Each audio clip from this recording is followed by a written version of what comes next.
Welcome on in, ladies and gentlemen. This is Pokemon Unite, the Shiny League finales. Yes, the grand finals. We've got TTV versus Team Shiny, and I have a special guest commentator with me, the woman, the myth, the legend, Nekkra. Ladies and gentlemen, say hi to the people.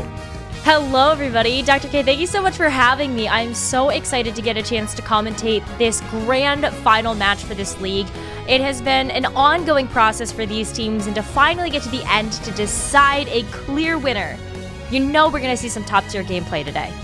That's absolutely right, and it's an absolute honor to be with you. And so here we go. We're going to start loading up here, and this is pretty typical. We're going to see TTV picking a lot of generally what they pick for all the tournaments lately, and that is, I think the thing that's really fascinating about that is there was a patch recently on January 20th. Nekkra, I think you know about this, but there certainly were some tweaks to Lucario, so I'm kind of interested to see especially what happens there with Lutano, Retsu, our Lucario players, and that is going to be the ready go. Yeah, I'm so excited to see how these players are going to split up as well. Right now, we are seeing a very typical 1-1-3 split with Zug, Indie Bear, and Goof going to the bottom lane. And I really like they have so much support going on there for that Pikachu. You know that's going to be an excellent way to just make sure that Pikachu is doing the most amount of damage possible. Right, and very good at, you just saw it right there, Goof as the Pikachu stealing those objectives. You know, it's kind of that last second, maybe glassy Pokemon that can steal these Audinos here on the bottom lane. And of course, actually kind of an early rotation from Toon in the jungle.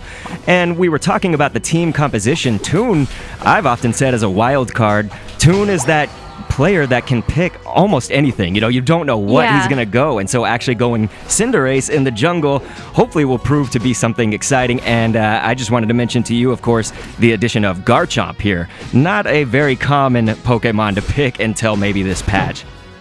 Yeah, wow, and especially with that rotation coming up there, to be able to remove Lutano from that top lane, you know that might set them back just a little bit, but you do see the Cinderace continuing to rotate towards that top lane, especially now that the Combee and the Vespiquen are on the map. That's exactly right. We all wait for that 850 and everyone rushes the bees right there. And so definitely true about Lutano right there. I'm going to try to recover, obviously. And we are still in the early game, so a lot can happen. But look at this, just catching Elo at that last second. Good job for TTV. And now just kind of getting a lay of the land and also going to pull out a complete wipe on that bottom lane right here. Oh, that was such a nice combo. You can see the slow coming in from the Pikachu, followed up by the Sing from that Wigglytuff. And so that was just a really, really nice combination of some crowd control to make sure that you're able to confirm those knockouts. And we've seen quickly TTV has kind of been able to really push everybody back on Team Shiny. And now with 64-8, we obviously said that, you know, anything can happen still in these kind of early stages of the match. But that gave them a little bit more of that push, right? Absolutely, and you can see that there's a bit of disparity coming in from the levels of each of these Pokemon, just because TTV has been able to take such a lead when it comes to grabbing the objectives in the early game. You know that's going to be able to play a bit of a role to make sure that they're able to keep up, especially when this first Dreadnaw is about to appear. And this was something interesting just to kind of point out specific play as he is going to go down, unfortunately. Faz, I was going to say, for Team Shiny, pulling off something with Slowbro that it's sort of that unconventional, although I have seen this a lot maybe in the the higher level Masters play, is that with Slowbro Surf, you can actually just sort of make that Surf into the wall, and it'll stop Slowbro in place, so you actually do not have to follow the Surf as that Slowbro player, potentially keeping you at distance, of course, but still doing the damage, still getting the knock-up, and all of that. Yeah, absolutely. I love seeing high-level Slowbro play because it's really difficult sometimes to be able to aim some of those abilities and moves. Right. But it's really great when you get a chance to see something like that where you do use that wall to help facilitate some of that damage as well as securing the knockout there. Oh, we do see a knockout coming in from Lutano, but take a look at this. We were able to see a secure of that Dreadnaw coming in from a last hit from Indie Bear. And that is going to help TTV, of course. You know, we did mention they were already sort of ahead in these levels, but this is going to widen that gap. And the interesting thing about Lutano being KO'd right there also is that we're not seeing actually a traditional item build, I would say, for what Lutano has used in the past. I suppose the main difference will be that we're taking out the score shield. And so if he had that score shield, it might have been easier to withstand some of what Garchomp was bringing. Although in those higher point values, Lutano right there with Lucario had about 30 or so. The score shield is not going to withstand that, but still, it's just general, maybe things like this that are worth considering, as now Toon is going to pick off Feppy as the Eldegoss player there for Team Shiny. Look, Faz in trouble as well right here. Yeah, Faz is definitely going to have to use that kinetic link to try to stop some of the pressure coming in from Toon and the rest of TTV, as there is Indie Bear there for backup as well, but a really nice pushback coming in from Team Shiny to make sure that they don't aggress too far into their side of the stadium. And it's so true to see. I mean, just look at all of these, I would say, masterful KOs. It was just right at the exact time that it's needed, and Toon is going to score in that 40. I mean, TTV really has changed this from the early game. Right now in the mid game, we're 169-8, and so a little bit wider of a gap here. Speaking of Lutano, earlier, of course, also one of the changes with Lucario in general since that January 20th is the addition of close combat, actually not really being so much of a joke move anymore, as some of the players would call it. They now actually take it very seriously, and it comes with this beautiful HP regen, you could say, so you're going to get some health back from that.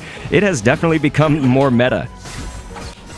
Yeah, I think that makes that play to go in so close to the enemy Pokemon a lot more viable. Take a look at this. We see some Unite moves getting popped here, and that's going to be a huge setback, it looks like, for Team Shiny, as TTV is just not letting up.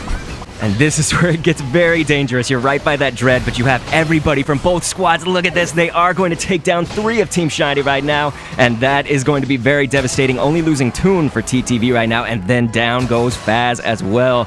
So definitely, if you're Team Shiny, I might be a little bit nervous at this point. That leaves the second Dread, of course, for TTV right here. Yeah, that Dreadnaw is going to go down so quickly. Lutano getting the final blow onto that Dreadnaw and awarding over not only that XP, but those shields. As you see Team Shiny come back to that top lane, going after those bees and potentially that Rotom. We did see that play come through with the first Dreadnaw appeared, that Team Shiny did rotate up to try to grab that Rotom. And another good point about Lucario, I know that I might be harping on this a lot, but Lucario also, it's become a lot more viable to use the slow smoke as your held item. And so that's another one of those things that, well, we really didn't see that in a lot of these tourney plays, top-level masters. And so it's going to change things. And Toon is absolutely just on a mad tear. Pikachu as well, that's going to be Goof pulling off the Unite, backing everybody up, and so they can break this top goal, it looks like. Ooh, may have gotten a little interrupted there. Maybe a little nervous that Rin was going to come in and disrupt that goal.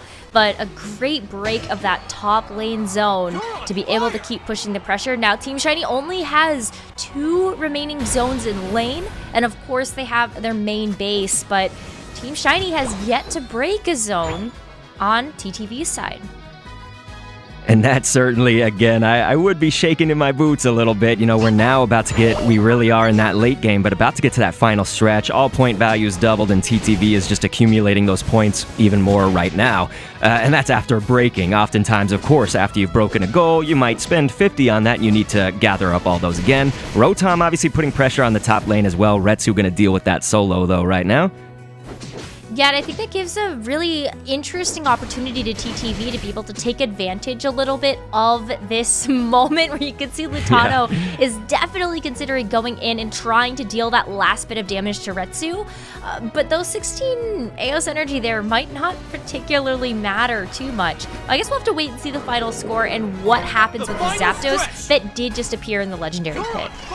This will be the sort of make or break, you could say, for Team Shiny, because it does look like, you can get, obviously, these 2, let's say, 50 points, and they're going to convert to 100, of course, in this final stretch with all point values doubled.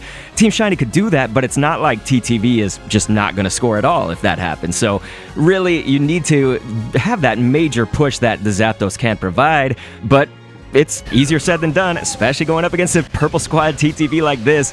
Retsu in trouble right now. Gonna get back, though. Oh, wow. Just barely. And that was an exact display of close combat right there. You saw that he was just basically on that last leg of HP, and then close combat, nope, just brought him back to about half HP right there. Yeah, there was a really nice heal coming in from the Eldegoss to make sure that Retsu could get out alive, but you can see how impactful that slow smoke is that Lutana was holding, because everybody was in the danger zone when that thing went down. And so they are obviously going to see exactly what we just saw. That's another thing with the, oh no, this is going to be very bad with Toon out, because Toon was that sort of, you can deal damage from way behind, way back out of the fray, let's say, with Cinderace, and he had the Scope Lens. Now Garchomp is going to throw down that Unite move, going to absolutely try to go ham on some of these TTV players, but we can see that there were no KOs brought on there. Maybe speaking too soon. Maybe speaking a little bit too soon, but look at this opening that Team Shiny has now to be able to secure the Zapdos. This means that they are free to go into these goal zones. You know, Rin is heading towards that top lane to try to break that one with a nice 100-point score. And the same goes for Retsu right on the next goal over. So they did break that top lane, but simultaneously, right as it was happening, I'm sure you saw it too, is it, well, they're going to bring down Retsu right now, and we're going in that last 10 seconds, but TTV did score on those goals immediately after the Zapdos, but there is a 100 at the last second again from TTV. Now they have Disable right there on the map, but that is time's up. Nekkra, let's see the score right here, right now. And adding up everything. Wow, in the last couple of moments, you could see how much Team Shiny was able to score, but that early game really sealed the deal for TTV there to take this first match.